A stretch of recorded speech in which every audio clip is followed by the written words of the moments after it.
Hello, and welcome to an effects breakdown for the LEGO video that covers the 90s LEGO games. This project took a hell of a long time. I originally started the script in June 2021 and did the piece to camera recordings in July that same year. So yeah, it's been over a year. This project's been in the works and I finally got there. And to do so, there was a lot of learning and a lot of additional effects that wouldn't usually go into a video like this, but I thought I wanted to push myself. So let's have a look at some of them, including the intro cutscene, but we'll get to that later. So first up, let's take a look at some of the intro cards that I created for each game. Now the first one is Lego Island, and as you can see, it's pretty basic when we get to the more complex ones seen as, Lego Races, where we've got the actual characters zooming around. But the basis for all of them was the typical kind of green studded grass, 2 back walls, and 2 lights to replicate somewhat of the lighting that I was using to light up my face for the piece to cameras. A bluish purple side light, and then a main spotlight. And each scene was then littered with objects that kind of represented the game. So pretty simple to begin with, really. So speaking of the really complicated one, let's have a look at the Lego Racers one. Funny enough, most of the action that I animated isn't actually seen on camera, but from a blown out view you'll see that Rocket Racer actually comes flying out of the tunnel and Johnny Thunder a little behind. Now, even though there aren't any actual physical start lights in the game, I thought it just added something to the framing at least. Then we added a depth of field just to kind of give a miniature look to it, and then lighting to suit the backlights again. And like I mentioned in the video, all these models actually come straight from Studio, which if you are interested in creating digital Lego models at all, I honestly recommend. Next up, we're going to dive into the first bit of proper info that comes at us in its digital form. So we're going to start off inside of Blender, and yeah, this is pretty much the scene. We've got the bricks that kind of shatter when 1997 disappears into it, and these bricks aren't hand animated, these are all simulated. But to get them popping off like that, it's actually a cheeky little trick. Over here I've actually got a sphere that's hidden from view, but if we activate that, you'll see that all these bricks start glitching inside of this sphere so they don't move. But when I then just make the thing go pop, all the bricks just launch out of it. And yeah, so that's literally what I did. Just made the sphere an active element that would push the bricks and then hit it from view so it wouldn't be rendered out. And yeah, it kind of gives off the exact effect I wanted of a 7 slamming into the ground of bricks. And then we go into my favorite program that is not After Effects. We add in the text and all the other elements. So we have the 7 slamming into the ground. And a fun little additional part is just to make it so it looks like the 7 is actually slamming in. I created a beautiful mask that I just traced over all the bricks and everything that the 7 will be going behind, and just plop that in the way just for a couple of split seconds. And yeah, if I take away the mask, you'll see the 7 does that, but I add the mask and there it goes. And of course I then just add a motion blur just to match kind of the length of what we're seeing for everywhere, and that kind of works with the camera pan movement away from 1995 as well.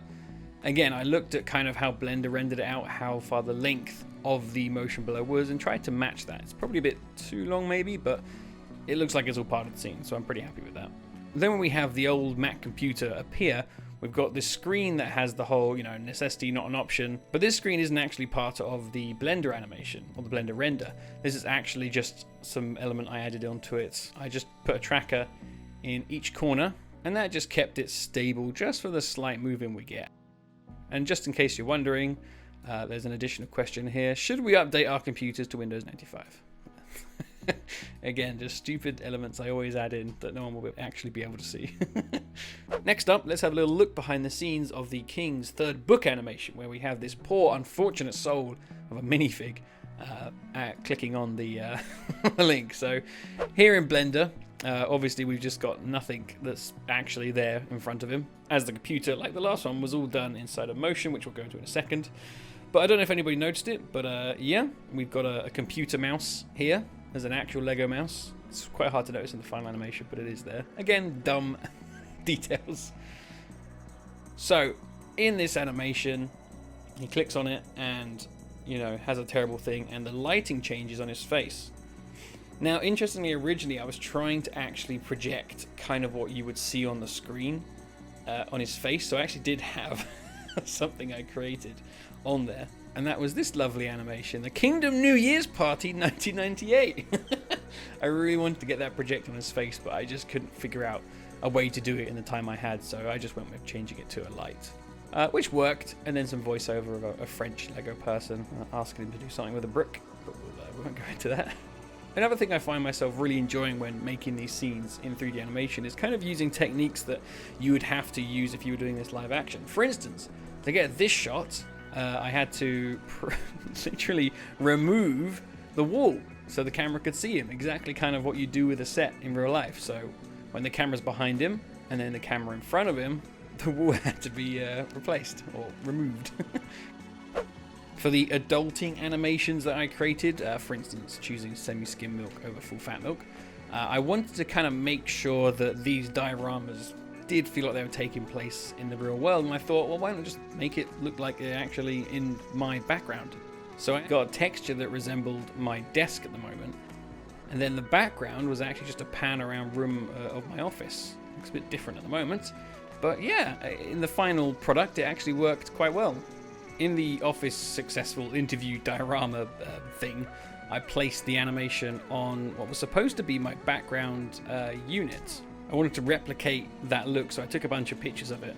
And yeah, kind of actually modeled a little bit of it so the camera could see somewhat of a depth. And then I added the lighting to match what the background was. So it kind of does looks pretty good for for what it is. So this is a ridiculously super quick, easy one. There's a shot where the minifig screaming after I've smacked him in the face comes into shot, and then I go to pull his head off. A couple of frames there, and I thought, well, because he's wearing the glass in his minifig head, there you go, is wearing glass in this shot, let's add them falling off, as if like, you know, the slap was really hard. So I animated some glasses. So I made sure the blacks of the glasses I made matched the blacks everywhere else, because that's the one thing you want to make sure when it comes to all this stuff. Let's take off the effects. So there we go.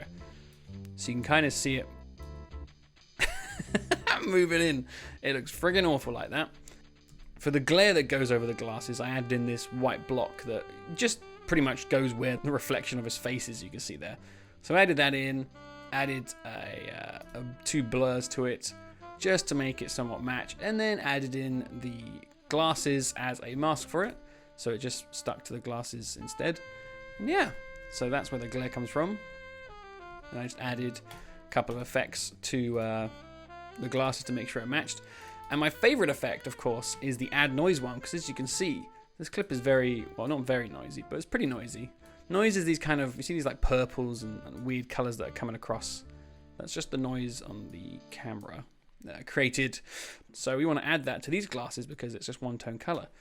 So we add that, and I've changed the settings so it somewhat matches it. It doesn't matter too much that it's so pixelated, because when we add in the blur effects, it all kind of just about works.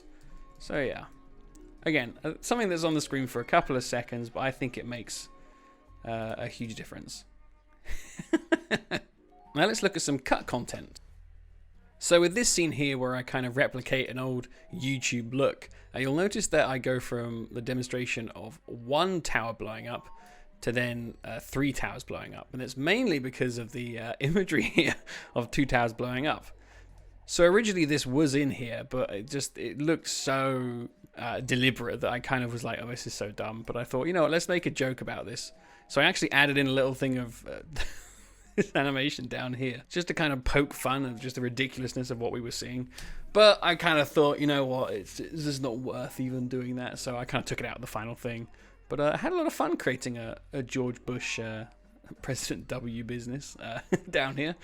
But yeah, at the end of the day, I just thought it wasn't worth it. It was a bit insensitive, so took it out, and so it just cuts to 3. Now, if you're a keen watcher of this channel, you know that last year I did an April Fool's Day joke where I just kind of created a bunch of Easter eggs in Pixar films. And, well, turns out I really enjoyed editing Pixar footage. So I thought there must be some fun joke we can do with Andy, seeing how he voiced Pepper. So the original clip was just Andy pushing Woody away from him, ready to drop him into the bin.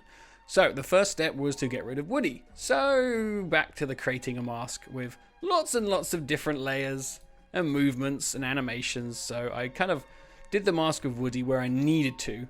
But now what this does is pretty much leaves a hole in the footage. What you're seeing there is literally the background of the document. There's nothing there. There's just a void. And of course we want that to be the background. In Photoshop, I pretty much just went in, removed Woody, and kind of had some of a blank slate in the area we needed to. So now we have kind of an invisible object that he seems to be moving, or just a body of Woody hanging around. So next up was adding in the box of Lego Island, which was, well, it was pretty much just, yeah, getting the scans online of the box, placing them into the right order and making an object, and then kind of tracking Woody and adding that to it and making sure the rotation kind of fit the scene along with the dip here. So it was more or less just tracking Woody. Now you'll notice that there's still bits of Andy missing, like here, his t-shirt sleeve here and his arm goes missing there. So there was a bit of cleanup to do. So I had to digitally recreate a couple of elements here. So what I did, I pretty much just animated a still frame of the arm when Woody wasn't blocking it and kind of animated it in. You can see the ripples in the clothes aren't moving much here, but they don't really move here either, so it's not that noticeable. I then had to blend it in with the actual t-shirt when Woody is moved away, and you can kind of see that happening there, that kind of weird wobbliness. It happens quite quickly though. It's more so here where you can really notice it.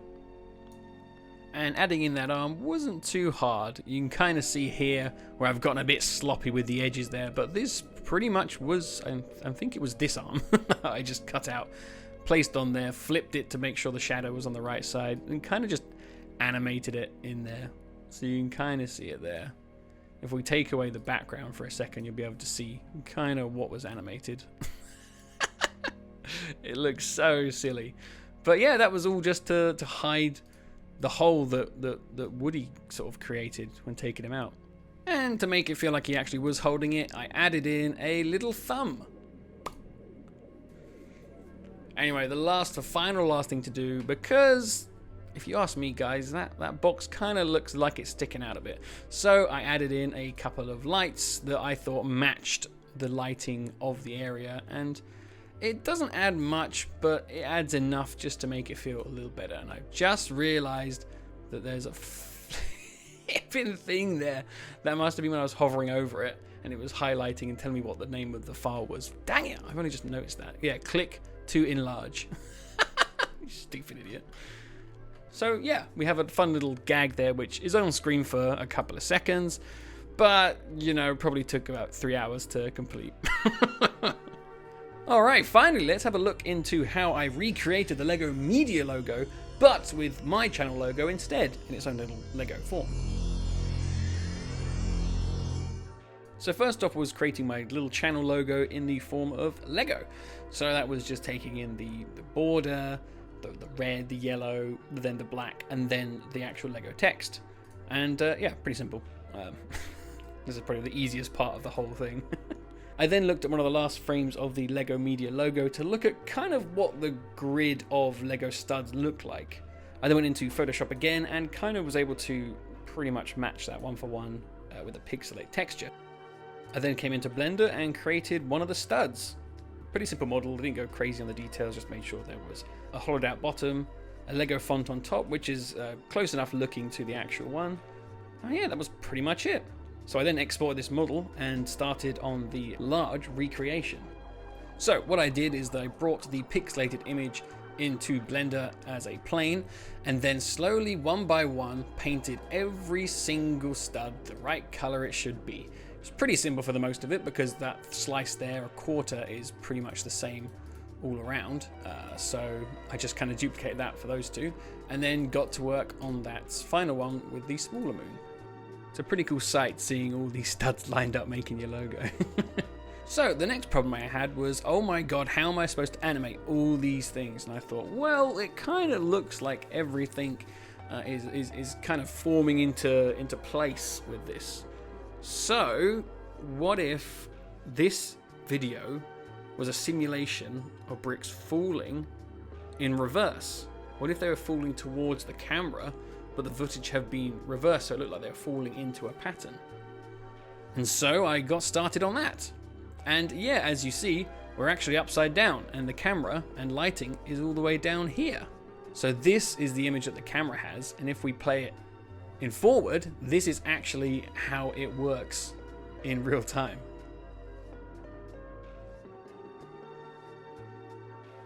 So you're probably wondering, well, what's making all the bricks fall not in unison? Because if a gravity's just turned on, they're all just going to drop. And yeah, great question. And the solution actually came to me by thinking back to an old Lego brick separator I used to have when I was a kid. The bricks would fall down in through a grid, so I thought, well, if I add a couple of grids with a bit of movement, then maybe that should shuffle around. So I did exactly that. So what you are seeing here is a few different grids that are all turn and rotate to give the Lego bricks a bit of a spin, to disperse them a little bit, so the animation when reversed looks far more compelling. Funny enough, a couple of bricks actually just never make it through these cracks. They get kind of stuck. And by hiding those grids, we're then left with the bricks looking like they're all tumbling and falling out of place in their own time. But of course, when reversed, it looks like all the bricks are slotting into place. Now you're probably wondering about these couple of white bricks that come in at the very start. Well, these are actually hand animated. I wanted to match the look of the Lego Media one so much that I made sure that the last couple of ones that fit into place matched the style of the Lego Media one. So yeah, after all that, it was just a shot falling in reverse of an image that was upside down. And lastly, when it came to the lighting, I made sure it was a very harsh lighting, like it is in the original animation. So as you can see, the shadows are very thick and very harsh. Well, I hope that was illuminating for everybody who was kind of interested in how I did a couple of those effects, especially the intro. But yeah, we only really covered a couple of shots I created for this project. I just did the math and I made 51 effect shots for this video. That is the most I've ever done. So, oh my gosh, if you can imagine, like, the least amount of time it takes to make one of these shots is anywhere from 30 minutes, and that would be something like a quick overlay. But yeah, the majority is taking way over an hour, so I don't even want to think about how much time I spent on this project, on just silly jokes. But I hope it was worth it. I hope you guys enjoyed it. Oof. So thank you very much for watching. Don't forget to subscribe if you like this kind of breakdown. I usually do it if it's something worth breaking down, in my opinion, on one of the videos I bring out. So thank you very much for watching, and I'll see you next time under the moons. See you later.